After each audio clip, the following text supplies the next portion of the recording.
नमस्ते बच्चों। आज मैं आप लोगों को क्लास 6 वसंत का तीसरा पाठ नादान दोस्त, जिनके लेखक प्रेमचंद हैं, इसका मैं क्वेश्चन आंसर पढ़ाने जा रही हूं। और इससे पहले बच्चों मैं क्लास 6 वसंत और क्लास 6 बाल राम कथा का सारा वीडियो बना चुकी हूं। उसको देखने के लिए आप ऊपर दिए गए आई बटन पर क्लिक करके देख सकते हैं, या नीचे दिए गए डिस्क्रिप्शन बॉक्स में देख सकते हैं, या प्लेलिस्ट में जाकर देख सकते हैं। और बच्चों आप मुझे इंस्टाग्राम, फेसबुक और ट्विटर पर भी फॉलो कर सकते हैं। तो पाठ शुरू करते हैं क्वेश्चन आंसर का। नादान दोस्त।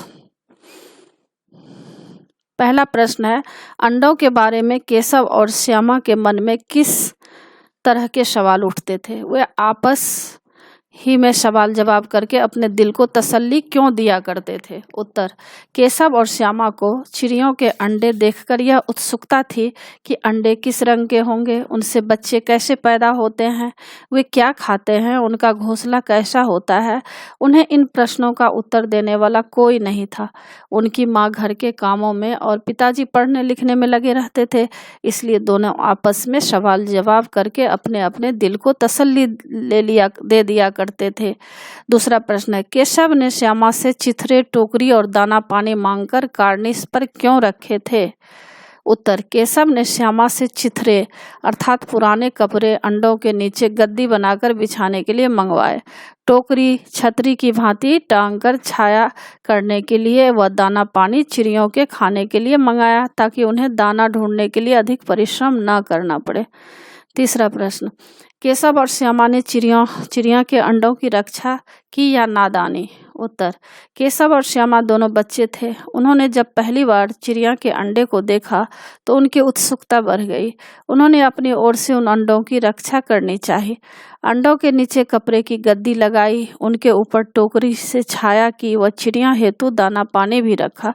लेकिन वे नादान थे। उन्हें नहीं मालूम था कि यदि वे अंडे को छू लेंगे तो चिड़िया उन्हें छोड़ ही देगी। वास्तव में वे तो उन अंडों की रक्षा करना चाहते थे, लेकिन नादानी में रक्षा में हत्या हो गई। अब कहानी से आगे का प्रश्न है, केशव और श्यामा ने अंडों के बारे में क्या क्या अनुमान लगाए? यदि उस जगह तुम होते तो क्या अनुमान लगाते और क्या करते? उत्तर, केशव और श्यामा ने सोचा कि अंडों को तिनकों पर परे रहने से कष्ट होता होगा। अंडों से बच्चे निकलने पर उन्हें दाना पानी की जरूरत होगी। चिड़िया उनके लिए दाना पानी नहीं जुटा पाएगी, इससे बच्चे चू चू करके मर जाएंगे। उन्हें धूप से भी कष्ट होगा। यदि हम श्यामा और केशव के स्थान पर होते तो हम बिल्ली तथा अन्य जीव जंतुओं से अंडों को बचाने के लिए कुछ न कुछ जरूर करते। हम इसके अतिरिक्त कुछ न करते, क्योंकि हम जानते हैं कि अंडों के साथ छेड़छाड़ करना ठीक नहीं होता। प्रश्न संख्या 2 है, माँ के सोते ही केशव और श्यामा दोपहर में बाहर क्यों निकल आए? माँ के पूछने पर भी दोनों में से किसी ने किवाड़ खोलकर दोपहर में बाहर निकलने का कारण क्यों नहीं बताया? उत्तर, केशव और श्यामा ने घर में कार्निस पर चिड़िया के अंडों को पड़ा देखा था। उन्हें देखकर उनके बारे में अनेक प्रकार के विचार उनके मन में उठे थे। वे अंडों की देखभाल करना चाहते थे, अंडों से निकले बच्चों के लिए दाना पानी का प्रबंध करना चाहते थे, उन्हें धूप से बचाना चाहते थे। अतएव यह सब करने के लिए वे माँ के सोते ही दोपहर में बाहर निकल आए थे। माँ के पूछने पर भी दोनों में से किसी ने भी किवाड़ खोलकर दोपहर में बाहर निकलने का कारण नहीं बताया, क्योंकि उन्हें भय था कि उनकी माँ उन्हें पीटेगी।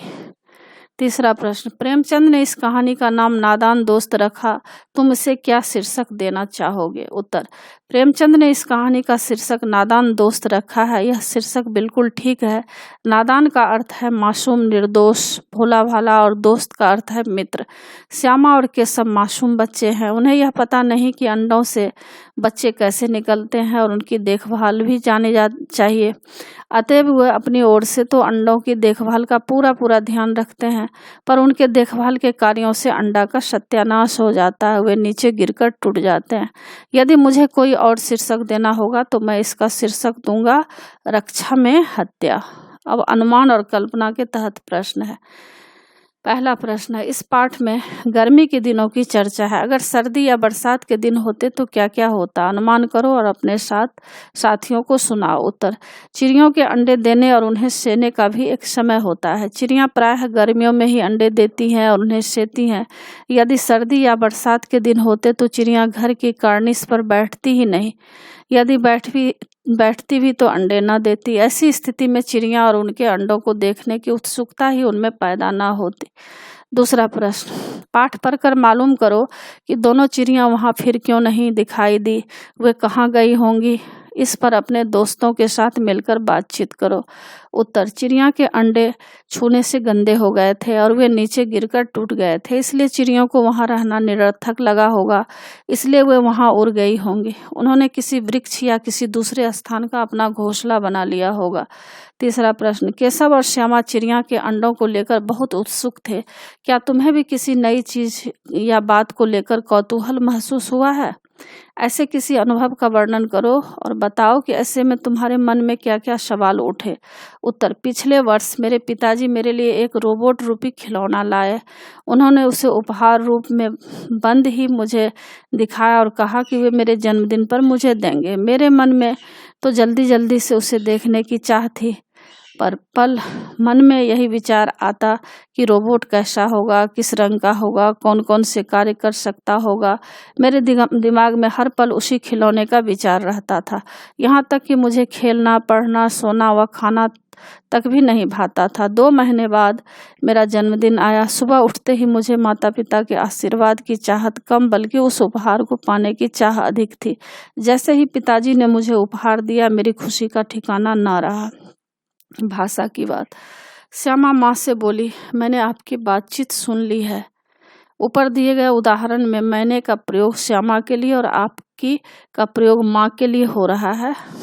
जब सर्वनाम का प्रयोग कहने वाले, सुनने वाले या किसी तीसरे के लिए हो तो उसे पुरुषवाचक सर्वनाम कहते हैं। नीचे दिए गए वाक्यांशों में तीनों प्रकार के पुरुषवाचक सर्वनामों के नीचे रेखा खींचो। एक दिन दीपू और नीलू यमुना तट पर बैठे शाम की ठंडी हवा का आनंद ले रहे थे। तभी उन्होंने देखा कि एक लंबा आदमी लड़खड़ाता हुआ उनकी ओर चला आ रहा है। पास आकर उसने बड़े दयनीय स्वर में कहा, मैं भूख से मरा जा रहा हूँ, क्या आप मुझे कुछ खाने को दे सकते हैं? उत्तर, एक दिन दीपू और नीलू यमुना तट पर बैठे शाम की ठंडी हवा का आनंद ले रहे थे। तभी उन्होंने, देखिए यहाँ पर रेखा खींचा हुआ है, उन्होंने देखा कि एक लंबा आदमी लड़खड़ाता हुआ उनकी ओर चला आ रहा है। पास आकर उसने बड़े दयनीय स्वर में कहा, मैं भूख से मरा जा रहा हूँ, क्या आप मुझे कुछ खाना दे सकते हैं? दूसरा प्रश्न, तगड़े बच्चे, मसालेदार सब्जी, बड़ा अंडा।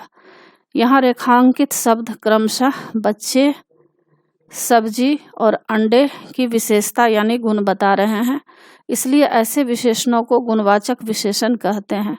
इसमें व्यक्ति या वस्तु के अच्छे बुरे हर तरह के गुण आते हैं। तुम 4 गुणवाचक विशेषण लिखो और उनसे वाक्य बनाओ। उत्तर, गुणवाचक विशेषण और उनका वाक्य प्रयोग। गुणवाचक देखिए बच्चों, यहाँ पर विशेषण है और वाक्य किस तरह प्रयोग करेंगे। अच्छा, वाक्य किस तरह प्रयोग होगा? सात्विक, अच्छा लड़का है। सुंदर, यह दृश्य बहुत सुंदर है। नीला, नीले आकाश में तारे टिमटिमा रहे हैं। पतला, यह पतला कपड़ा जल्दी फट जाएगा। तीसरा प्रश्न, क, केशव ने झुंझलाकर कहा। ख, केशव रोनी सूरत बनाकर बोला। ग, केशव घबराकर उठा। घ, केशव ने टोकरी को एक टहनी से टिकाकर कहा। अंग, श्यामा ने गिड़गिड़ाकर कहा। तो ऊपर लिखे वाक्यों में रेखांकित शब्दों को ध्यान से देखो। ये शब्द रीतिवाचक क्रिया विशेषण का काम कर रहे हैं, क्योंकि ये बताते हैं कि कहने बोलने इसमें देखिए रीतिवाचक संज्ञा बताते हैं।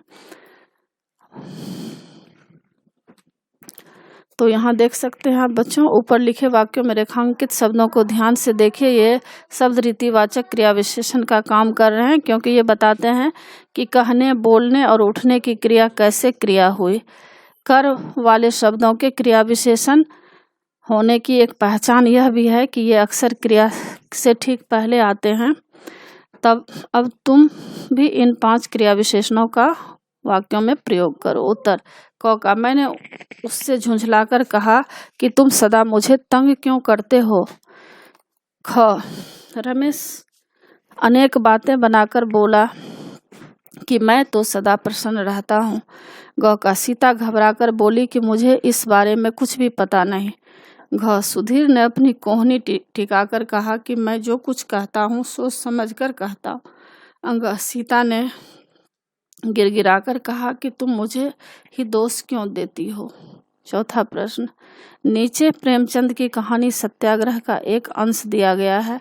तुम इसे पढ़ोगे तो पाओगे कि विराम चिन्हों के बिना यह अंश अधूरा सा है। तुम आवश्यकता के अनुसार उचित जगहों पर विराम चिन्ह लगाओ। उसी समय एक खोमचे वाला जाते दिखाई दिया। 11 बज चुके थे। चारों तरफ सन्नाटा छा गया था। पंडित जी ने बुलाया, खोमचे वाला कहिए क्या दूं, भूख लग गई। आई न अन्न जल छोड़ना साधुओं का काम है, हमारा आपका नहीं। मोटे राम अबे क्या कहता है, यहाँ क्या किसी साधु के से कम है। चाहे तो महीने पड़े रहें और भूख न लगे तो तुझे केवल इसलिए बुलाया है कि जरा अपनी कुप्पी मुझे देखूं तो वहाँ क्या रेंग रहा है, मुझे भय होता है। तो उत्तर है उसी समय एक खोमचे वाला जाता दिखाई दिया। 11 बज चुके थे। चारों तरफ सन्नाटा छा गया था।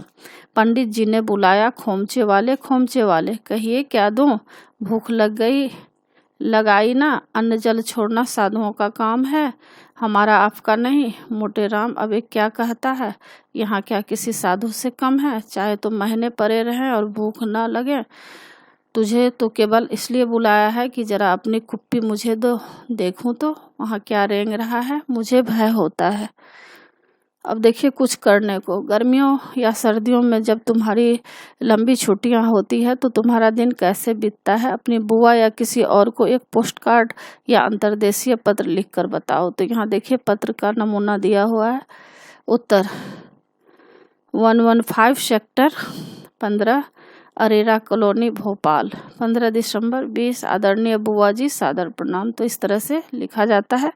आपको यह पता ही है कि आजकल हमारी सर्दियों की छुट्टी है, सारा दिन घर में रहने के सिवा और कोई काम नहीं। हाँ, स्कूल से कुछ गृह कार्य मिला था, उसे हर रोज 1-2 घंटे लगाकर करता रहता हूँ। कुछ देर टेलीविज़न भी देखता हूँ और दोपहर को खाना खाने के बाद थोड़ी देर सो जाता हूँ।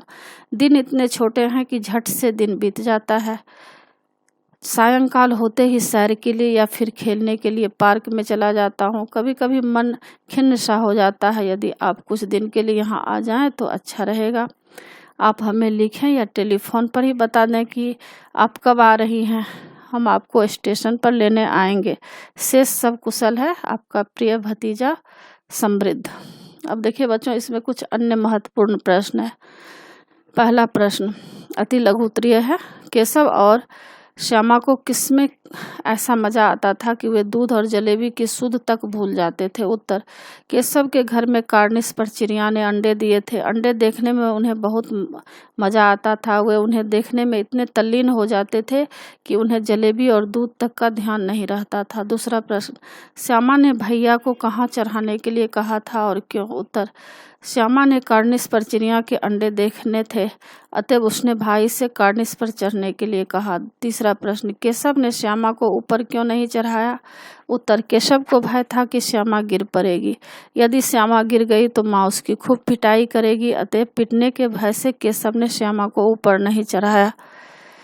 चौथा प्रश्न माँ के मना करने पर भी केशव और श्यामा दरवाजे की सिटकिनी खोलकर बाहर क्यों निकल गए थे। उत्तर केशव और श्यामा चिड़िया के अंडों को देखना चाहते थे और उनकी हिफाजत का प्रबंध करना चाहते थे, इसलिए माँ के मना करने पर भी वे दोनों दरवाजा खोलकर बाहर निकल आए थे। पांचवा प्रश्न है पाठ के आधार पर बताओ कि अंडे गंदे क्यों हुए और उन अंडों को क्या हुआ। उत्तर केशव ने अंडों को छू दिया था, इससे अंडे गंदे हो गए थे। चिड़िया ने उन अंडों को नहीं सेया, वे अंडे नीचे गिरकर टूट गए और उनमें से चूने का सा तरल पदार्थ चूने लगा। छठा प्रश्न है, दोनों चिड़िया बार बार कार्निस पर क्यों आती थी और वहां बैठे बिना ही क्यों चली जाती थी? उत्तर, कार्निस पर चिड़िया ने अंडे दिए थे। दोनों चिड़िया बार बार उन अंडों को देखने के लिए आती थी, लेकिन जब अंडे ही न रहे तो कार्निस पर अंडों को न पाकर वे वहां बैठे बिना ही उड़ जाती थी। सातवां प्रश्न, माँ के पूछने पर श्यामा ने माँ से यह क्यों नहीं कहा कि दरवाजा केशव ने खोला था? उत्तर, श्यामा को भय था कि यदि उसने माँ को यह बता दिया कि दरवाजा केशव ने खोला है तो माँ केशव को पीटेगी। अतएव केशव को पीटने से बचाने के लिए श्यामा ने माँ को केशव द्वारा दरवाजा खोले जाने की बात नहीं बताई। लघु प्रश्नोत्तर है, केशव और श्यामा के बीच चिड़िया के बच्चों के बारे में क्या सवाल जवाब हुए थे? उत्तर, अंडों से बच्चे कैसे निकलते हैं, इस बारे में केशव और श्यामा के बीच सवाल जवाब हुए थे। श्यामा ने केशव से कहा, क्यों भाई, बच्चे निकलकर फुर से उड़ जाएंगे? केशव ने श्यामा को समझाते हुए बड़े गर्व के साथ कहा कि ऐसे नहीं होता, पहले इनके पर निकलेंगे, क्योंकि पंखों के बगैर वे नहीं उड़ सकते। श्यामा ने प्रश्न किया, बेचारी चिड़िया बच्चों को क्या खिलाएगी? केशव के लिए इस प्रश्न का उत्तर देना बहुत मुश्किल था, वह इस प्रश्न का उत्तर नहीं दे पाया। 9 नंबर प्रश्न है, केशव और श्यामा ने चिड़िया के बच्चों की देखभाल के लिए क्या किया? उत्तर, केशव और श्यामा हर रोज घर में कार्निस पर पड़े अंडों को देखा करते थे। उन्होंने अनुमान लगाया कि अब अंडों से बच्चे निकल आए होंगे, उन्हें खाने के लिए कुछ चाहिए होगा। चिड़िया उनके लिए दाना नहीं ला पाएगी, इसलिए उन्होंने कार्निस पर थोड़ा दाना रख दिया। उन्हें धूप से बचाने के लिए घोंसले पर टोकरी को एक टहनी से टिका दिया। उन्होंने पत्थर की प्याली में पानी भरा और उसे घोंसले के पास रख दिया। इस प्रकार केशव और श्यामा ने चिड़िया के बच्चों की देखभाल का प्रबंध कर दिया। 10 नंबर प्रश्न है, अंडों के टूट जाने के बाद माँ के यह पूछने पर कि तुम लोगों ने अंडों को छुआ होगा के जवाब में श्यामा ने क्या कहा और उसने ऐसा क्यों किया? उत्तर, अंडों के टूट जाने के बाद यह पूछने पर कि तुम लोगों ने अंडों को छुआ होगा के जवाब में श्यामा ने कहा कि भैया ने अंडों को इस तरह रख दिया ताकि वे नीचे गिर पड़े। इसने अंडों को छेड़ा था, इसलिए उसकी सजा इसे मिलनी ही चाहिए। श्यामा अपने भाई केशव से प्यार करती थी, इसलिए उसने शुरू में माँ को यह नहीं बताया था कि दरवाजा केशव ने खोला है, पर यह जानकर कि केशव के कारण ही अंडे नीचे गिर कर टूट गए हैं, श्यामा को अपने भाई पर तरस नहीं आया, इसलिए उसने सारी बात माँ को बता दी। 11 नंबर प्रश्न है, इस पाठ से क्या संदेश मिलता है? उत्तर, इस पाठ से यह संदेश मिलता है कि मनुष्य को जीव जंतुओं के जीवन में हस्तक्षेप नहीं करना चाहिए, उन्हें उनके आधार पर जीवन जीने देना चाहिए। जैसे श्यामा और केशव ने अपनी उत्सुकता में चिड़ियों के अंडों को छू दिया, लेकिन चिड़िया ने उन अंडों को ही छोड़ दिया। 12 नंबर प्रश्न है, प्रेमचंद द्वारा रचित कहानी नादान दोस्त कहाँ तक सार्थक है? उत्तर, प्रेमचंद द्वारा रचित कहानी नादान दोस्त पूर्णतया सार्थक है। नादान दोस्त अर्थात नासमझ मित्र। केशव और श्यामा दोनों भाई बहन थे। दोनों ही इस बात से अनजान थे कि चिड़िया के अंडों को यदि छू देंगे तो वे बेकार हो जाएंगे और चिड़िया उन्हें नहीं सेएगी। वे बेचारे बाल सुलभ विचारों के कारण यह सोचते हैं कि चिड़िया अपने अंडों और अंडों से निकलने वाले बच्चों की देखभाल कैसे करेगी। इस हेतु प्रयास करते हैं कि उसकी मदद की जाए। वे अपनी नासमझी में ही अंडों के नीचे गद्दी रख देते हैं, टोकरी की छत व प्याली में पानी रख देते हैं। यदि दोनों में से एक भी यह जानता कि ऐसा करने से अंडे खराब हो जाएंगे तो वह दूसरे को जरूर समझाता। दोनों से जो भी हुआ अनजाने में हुआ, इसलिए कहानी का नाम नादान दोस्त रखा गया। मूल्यप्रक प्रश्न है, जीव जंतुओं के जीवन में मनुष्य को हस्तक्षेप नहीं करना चाहिए, क्यों? उत्तर, जीव जंतुओं को अपना जीवन जीने की एक प्रवृत्ति होती है। हर प्राणी स्वतंत्रता से जीवन जीना चाहता है। पक्षी आकाश में उड़कर, जल में रहने वाले जीव जल में और धरती पर रहने वाले अधिकतर जीव जंतु जंगलों में ही रहना पसंद करते हैं। यदि मनुष्य अपनी इच्छानुसार उनके रहन सहन में बदलाव करते हैं तो उनकी भावनाओं को भी ठेस पहुंचती है। कुछ जीव जंतु ऐसे हैं जो पालतू रूप में रह सकते हैं, वे भले ही अपनी आदतों को बदल लें, लेकिन सभी ऐसा नहीं कर सकते। तो बच्चों, इसी के साथ पाठ की समाप्ति होती है। आशा है आप लोगों को सारा पाठ अच्छी तरह समझ में आ गया होगा और एग्जाम के लिए अच्छी तरह तैयार कर लीजिएगा। और बच्चों आप मेरे चैनल देवज नागरी को ज़रूर सब्सक्राइब कीजिएगा, और सब्सक्राइब के बगल में बेल आइकन बटन है, उसे क्लिक कीजिएगा, लाइक कीजिएगा और शेयर कीजिएगा। कमेंट्स ज़रूर कीजिएगा कि आपको यह पाठ कैसा लगा। नए पाठ के साथ फिर मैं मिलूँगी बच्चों। धन्यवाद।